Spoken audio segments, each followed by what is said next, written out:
It's cold.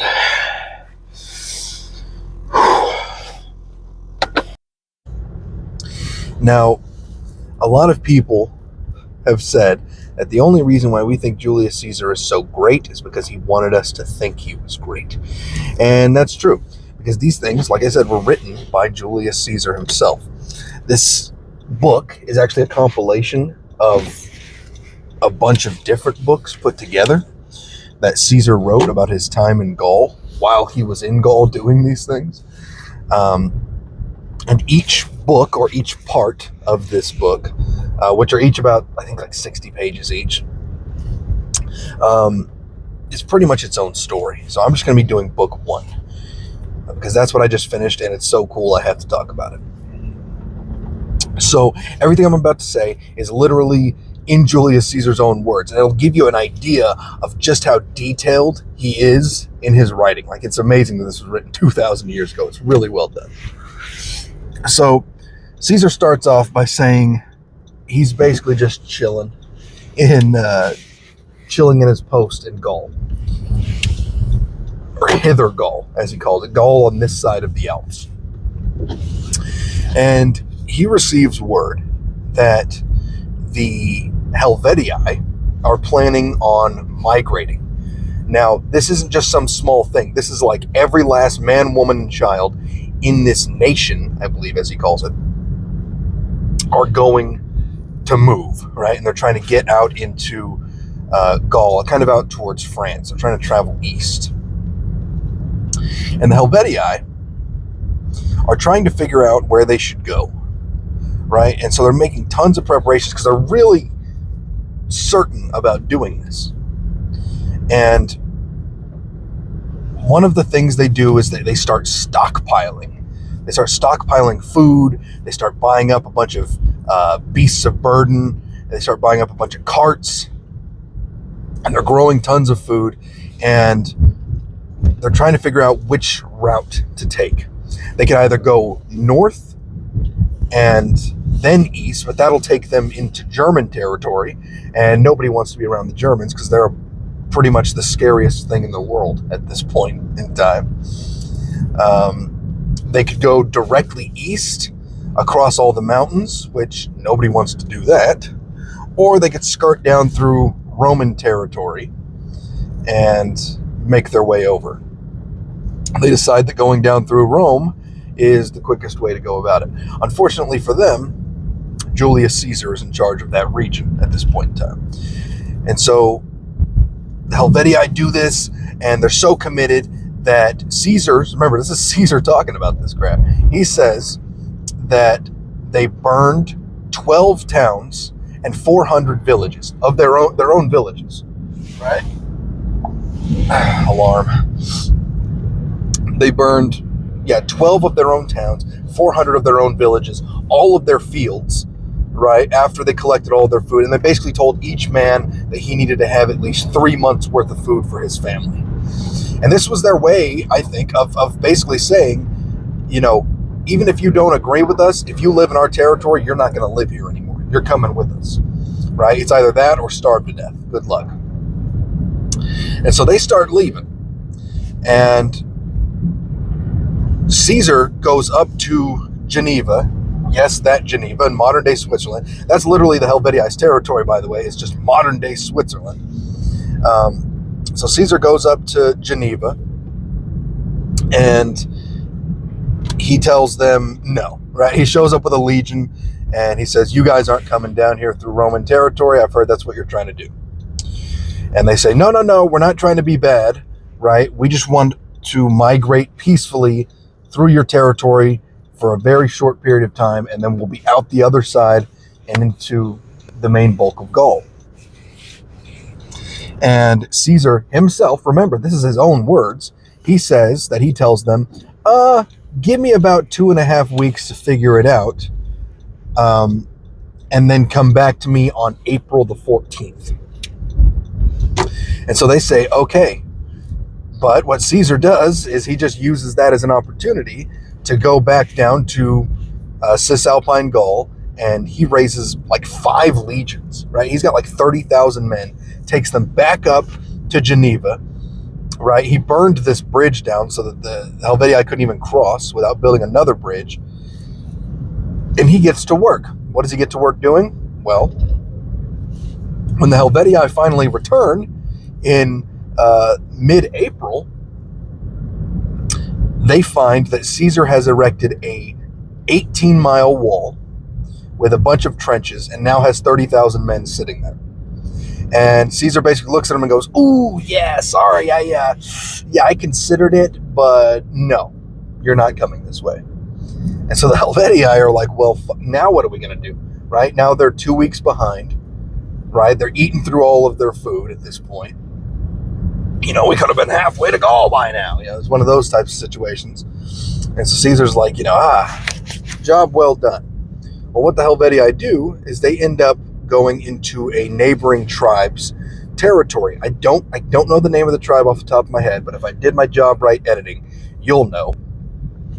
They go through that neighboring tribe's territory because the king of that tribe actually married the daughter of the Helvetii's former king, which that story is its own thing. The Helvetii's former king, they thought he was a tyrant. He was planning on taking over the whole of Gaul. They put him on trial and he killed himself. Anyways, moving on. So they move into this guy's territory.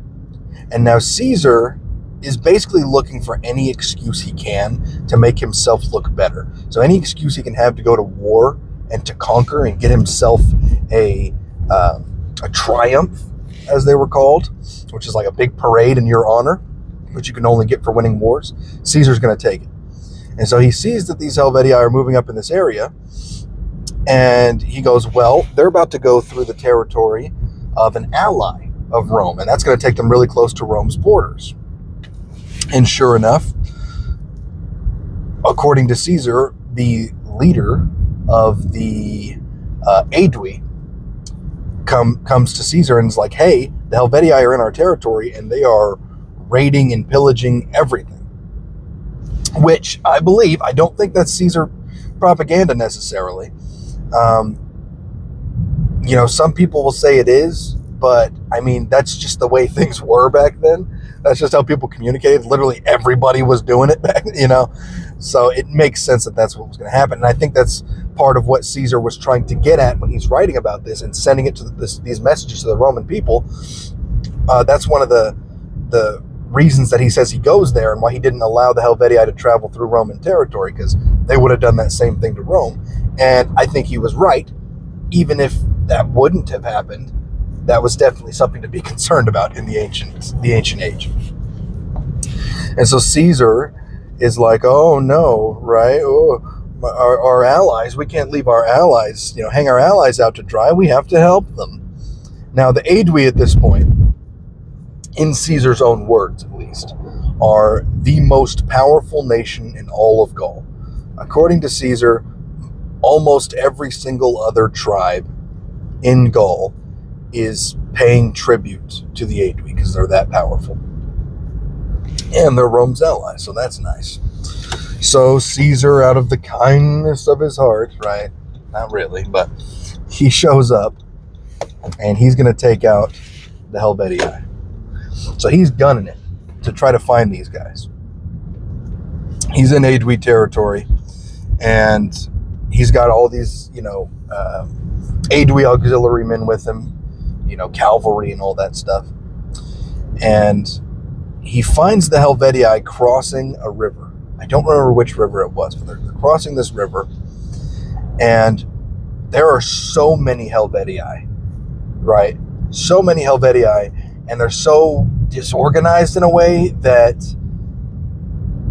they're having trouble crossing this river, right? According to Caesar, it takes them like 2 weeks to cross the river, which I can believe when you learn about their numbers. But they mostly cross over this river by the time Caesar finds them. But he says that 1/4 of their numbers are still on this side of the river and trying to figure out how to cross it.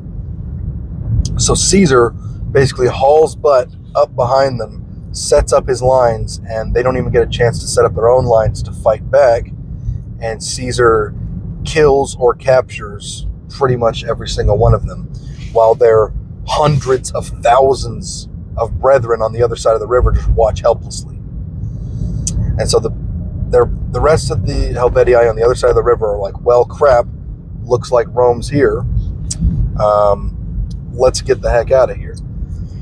And so the Helvetii start hauling butt, thinking that it's going to take the Romans a while to cross the river behind them. But this is Rome, right? They're much more modern than the Helvetii are as far as technology goes. And Caesar basically says, build a bridge, and his men build a bridge in 24 hours. And they're across the river. Not 2 weeks, 24 hours. And they go flying up right on the ass of the Helvetii. And the Helvetii are like, holy crap, this isn't good, right? And so there's a few skirmishes that are fought over this time while Caesar's men are harassing the rear of the Helvetii. But something happens, right? Now, what happens is the leader of the Aedui, who was traveling with Caesar at this time, along with the army, the leader of the Aedui is a man named Diviciacus.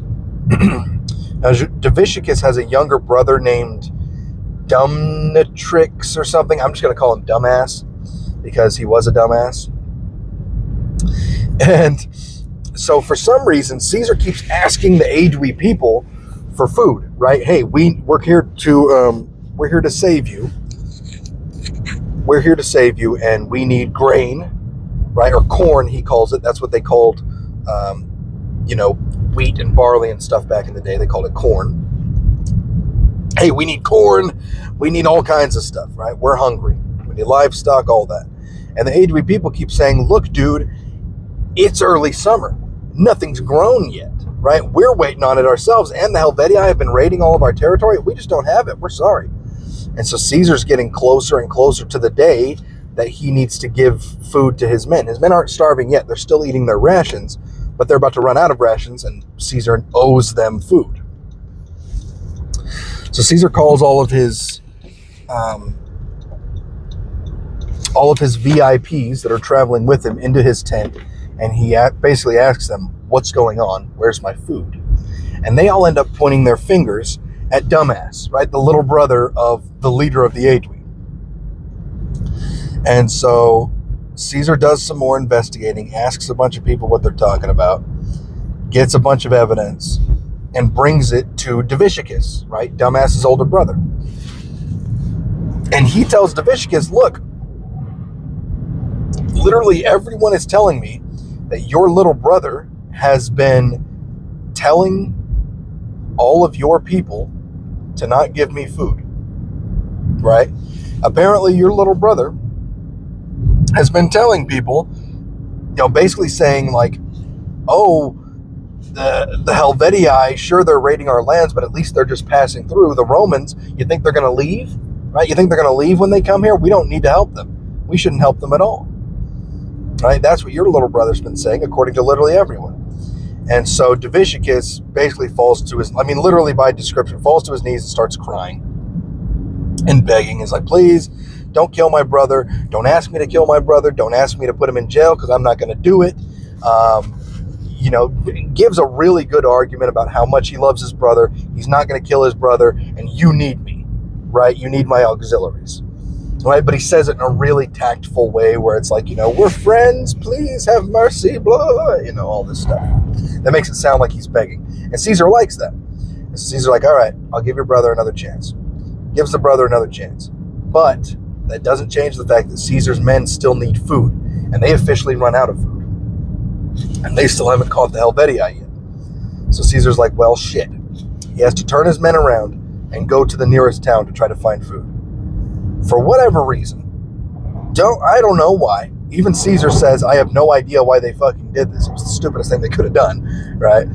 For some reason, after Caesar stops chasing the Helvetii decide to turn around and attack Caesar as he's leaving. I guess they thought they beat him, or, he was retreating or something. I don't know. Maybe they thought they could beat him. For whatever reason, the Helvetii decided to start harassing Caesar's rear. And Caesar's like, okay, we're doing this now? Fucking all right. And he stops and he turns around, and now it's a fight, right? And so they're fighting, and Caesar's men start beating back the Helvetii. And they beat them back up the side of this hill. And it's a really cool description. There's so much detail in this. He describes, like, as Caesar's men are pushing up this hill, the Helvetii on the higher parts of the hill are like throwing rocks down at the men and axes and all kinds of crazy stuff. I mean, war is not described as being this pretty thing like that we see in movies and stuff. It's or a thing where it like breaks apart and everyone's stabbing random people on the battlefield.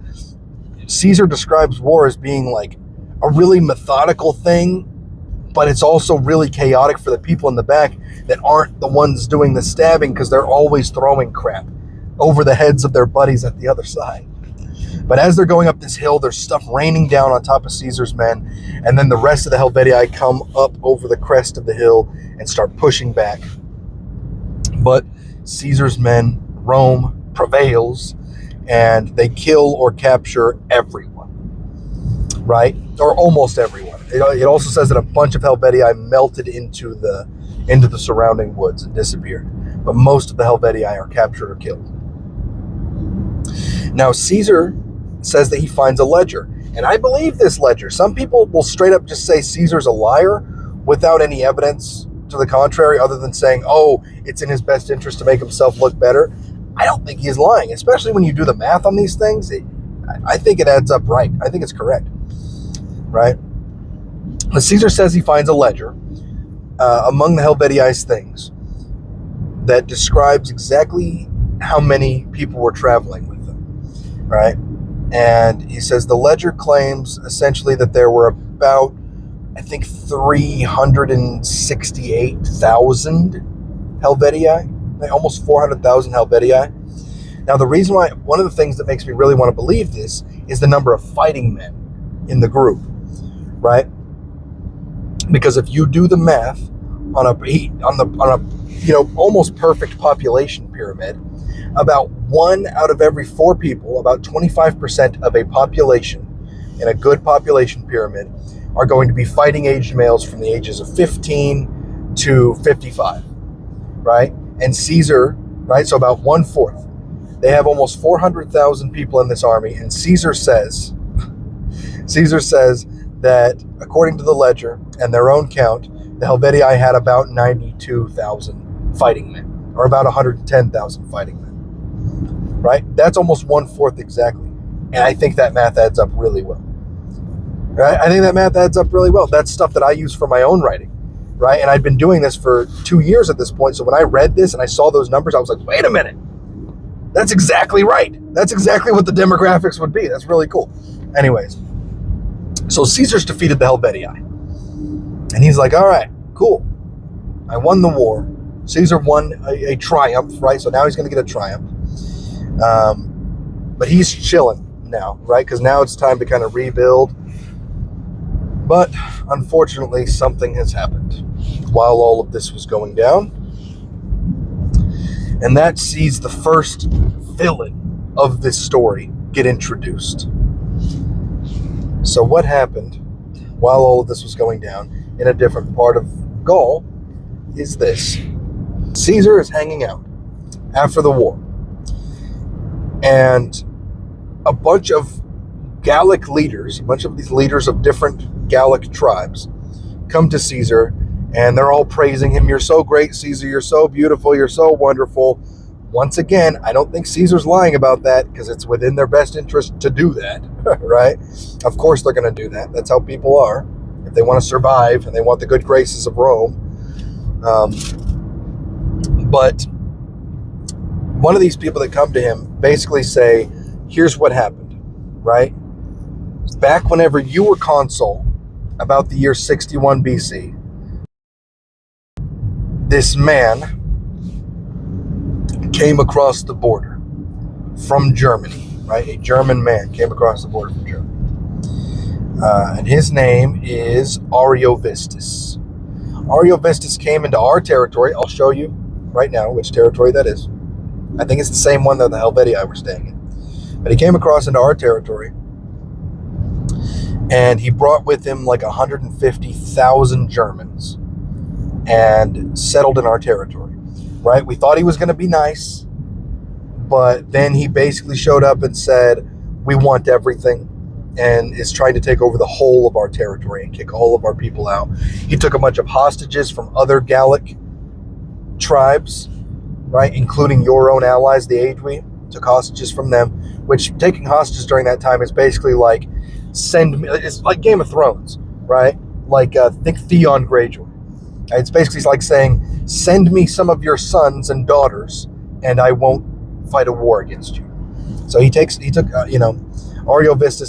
took a bunch of hostages, and now he's being a real jerk. He won't stop being a jerk. So can you talk to him, Caesar? Now, keep in mind, once again, this isn't just Gallic tribesmen coming up to a big scary general and saying, there's a bad guy over there, please help us, we're so helpless. Ariovistus was declared a friend of Rome, right? So they're basically asking an ambassador to, basically get a leash on your bitch, right? Put a leash on your bitch. He's being a fucking asshole is what they're saying, right? And so Caesar's like, oh, well, I suppose I could do something like that. And he sends a messenger to Ariovistus. Now, keep in mind, this is Caesar's words. If I'm paraphrasing, it's only just barely paraphrasing, okay? Like, this is what Caesar said. This is how Caesar said it went down. Caesar sends a messenger to Ariovistus and says, hey, we should meet, right? You should come meet with me because I have a matter to discuss with you of great import to both of us. It involves both of our interests, I think is the words that were used. Caesar waits for a reply, and Ariovistus sends a reply and says, who are you to tell me what the fuck my interests are? If I was interested in something, then I'd know it. And if I was interested in talking to you, then you'd know it, right? I'd tell you about it. And what do you mean I need to come to your territory? I wouldn't ask you to come to my territory, so why are you asking me to come to your territory? And so Caesar's like, okay, let's try this again. So he sends a message to Ariovistus and says, okay, look, here's what I wanted to discuss. During my consulship, Rome declared you a friend of Rome. We recognized you as a king. We let you settle in that territory. And we even gave you gifts, right? We sent you lots of cool stuff. And now our allies and our allies' allies are saying that you are being an asshole and you're trying to settle even more Germans across the Rhine, another 20,000 we've been told, into extra territory that Rome did not recognize, right? And you took hostages. We don't like that because these are our allies. So you need to give back the hostages. Don't bring any more Germans across the Rhine, and you can still keep your territory and you can still stay where you are. And, sounds very reasonable. Even if that's not what Caesar said. Caesar might have told him, look, motherfucker, I'm coming to kill you.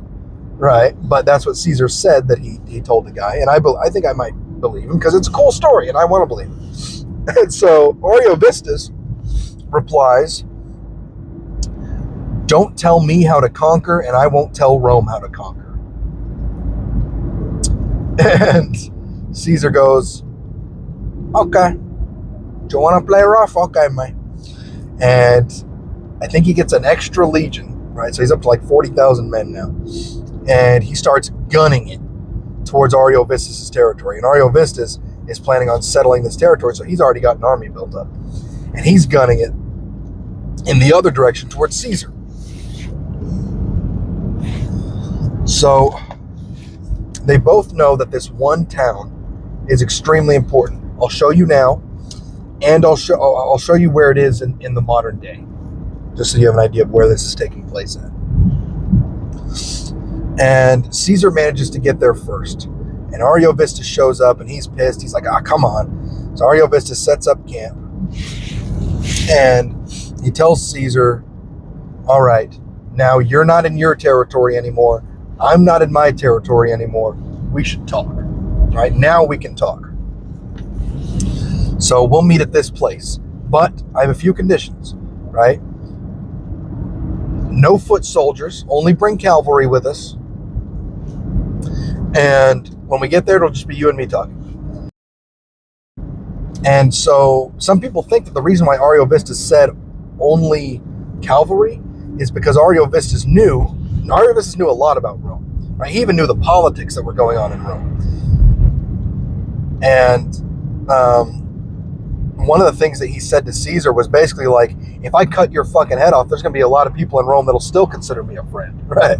Like, so Ariovistus isn't dumb. And one of the reasons why people think that he said to bring only cavalry is because he knew Caesar's cavalry was made up of Gauls, right? And so Caesar would be completely alone, surrounded by foreigners during this talk, and might help with some of the talks.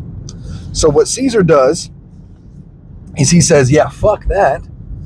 And he takes all of the horses from his Gallic cavalry and gives it to his most trusted legion, right? The 10th Legion. And that's when they became the 10th Mounted Legion, which I wonder if the American 10th Mountain Division was any kind of play on that. They become the 10th Mounted Legion, and they come with him to this meeting. Caesar sets up all of his men on one hill. Ariovistus sets up all of his men on another hill. They start sending correspondence back and forth. Ariovistus says, let's meet in the middle of this hill down in this valley, and we'll only bring 10 men each. So they each show up down in the middle, and they start talking. And Caesar basically lays out his situation again, saying, look, this is where I stand. This is what needs to be done. Once again, Ariovistus says that, if I cut your fucking head off and sent it to Rome, a lot of people would consider me a friend. So how about you leave and you leave me alone? And Caesar's like, well, I can't do that because fuck you. Right? And while they're having this conversation, Ariovistus's men have kind of crept over to the other hill, and a messenger comes up to Caesar and is like, hey, look over there. The German men are throwing shit at our men. And Caesar's like, oh no, this is a trap, right? They're trying to provoke us into a fight. They probably have the bulk of their foot soldiers on the other side of that hill over there. And so Caesar's like, tell the men, do not fight. Do not fight back. We're leaving now. And so he says, goodbye, Ariovistus, and he leaves. And Ariovistus sends another message, and it's like a few days later, and is like, hey, buddy, sorry about the other day. Let's meet again and talk. And Caesar's like, all right, I'll send my reply. I don't think he ever says what Caesar's reply is. But what Caesar does is, instead of sending a Roman man into the camp because of the attack that happened the day before, he's like, basically, I can't trust these Gauls to not fucking kill my men. Right? He sends German men, or he sends Gallic men. He sends some translators, is what he sends. He sends his Gallic translators over there to Ariovistus' camp with his message. Ariovistus is so fucking pissed when he sees that Caesar didn't send Roman men that he captures the translators, right? Puts them in chains. One of these translators, Caesar says, is one of his closest friends. And so Caesar's like, well, fuck it. Then Ariovistus takes his army and scoots around behind Caesar, cutting off his supply lines, forcing Caesar into a fight. And so they form up. Caesar forms up his army, and, it's time to fight now. It's time to fight. Ooh, it's icy out. And so it's time to fight, and they do, basically they do start clashing. And Caesar's men pretty much outmatch Ariovistus's men. Now, what Ariovistus's men did was they set up their wagon train in such a way that their men couldn't retreat, right? It was a way to kind of keep them from running away. Now, their wagon train had a bunch of men and women, had a bunch of women and children at the wagon train. So a bunch of women and children are basically sitting there watching this fight, and Ariovistus is doing this to try to hope that their men will fight better. Now, if I got this wrong and this was the Helvetii that tried this method, please let me know. I'm pretty sure Ariovistus did something similar. And so they're fighting. Basically, Caesar beats the shit out of them. Right? The men start retreating. And he beats them so fucking bad. Right? Caesar beats Ariovistus so bad that he runs away and leaves his wife and children behind and scurries across the river. Right? And Caesar even says, his wives were killed in the fight, but we captured, some of his daughters and the rest of their people, right? He says Ariovistus' army ran away and we captured all of their wives and children. Like, it was he basically calls them a bunch of fucking pussies. And so, but a really cool thing that happens is, it says that Caesar was leading one of these wings in the fighting, and there's a part where Caesar's chasing down Gauls towards the river. And as he's chasing them towards the river with his men, he sees a guard, right, a German guard, pulling someone in chains along with him, trying to escape with him, saying, "You're coming with us," right? And he goes, "Oh shit, that's my best friend," right? That's the translator I sent earlier. And so he personally saves this guy, according to Caesar. He personally saves his best friend, cutting down the guy that had him.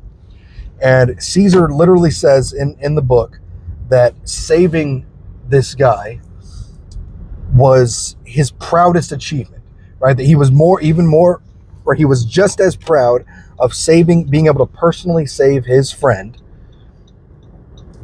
There's a train. He was just as proud as being able to personally save his friend as he was of defeating Ariovistus himself. And so they chase off the Germans, and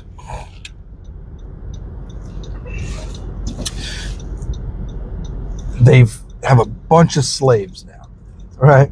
And Caesar knows that the Germans on the other side start going up, and they're going to try to cross back over. And Caesar says no, right? He sends out a message basically saying, anybody... Oh, no. I forgot.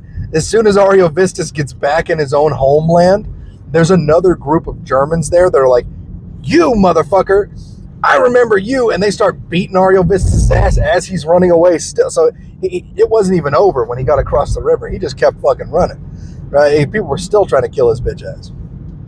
And anyway, so Caesar's basically like, anyone that tries to help out Ariovistus or the other Germans, you're going to die, right? Don't do it. And so Caesar won this war, right? He's got hundreds of thousands of slaves at this point, and he sent them back to Rome. He's won 2 wars in a single fighting season, right? 2 wars in a single year, which is insane. That's insanity. That doesn't even make sense, but he did it. And I skipped over the potential mutiny part of this because there was a part where as Caesar's men were traveling to fight Ariovistus, remember they have Gallic auxiliaries with them. They have Gauls with them. And the Gauls were basically saying, we're terrified of the Germans. They're 6 foot tall, ripped, basically describing them all like, Hafthor Bjornsson, right? Basically a bunch of giant Vikings. And so Caesar's men basically gave up and were starting to say, we're not going any further. And Caesar writes in his book, because remember, this story, at least from what I've heard, this story was meant to be read aloud to the Senate and to the people of Rome while Caesar was doing these things. And so Caesar's like, as this was happening, we had a bunch of my buddies that were traveling with me, started making excuse after excuse for, I need to return to Rome to water my flowers, or my wife's getting married to her boyfriend, making excuse after excuse to go back to Rome because everybody was so scared of the Germans. And so Caesar's basically calling them a pussy. So imagine you're one of these guys that came back to Rome you tell everyone, oh, Caesar's doing great, but personally I think he's going to die. You know, I got out of there because he's a fucking madman.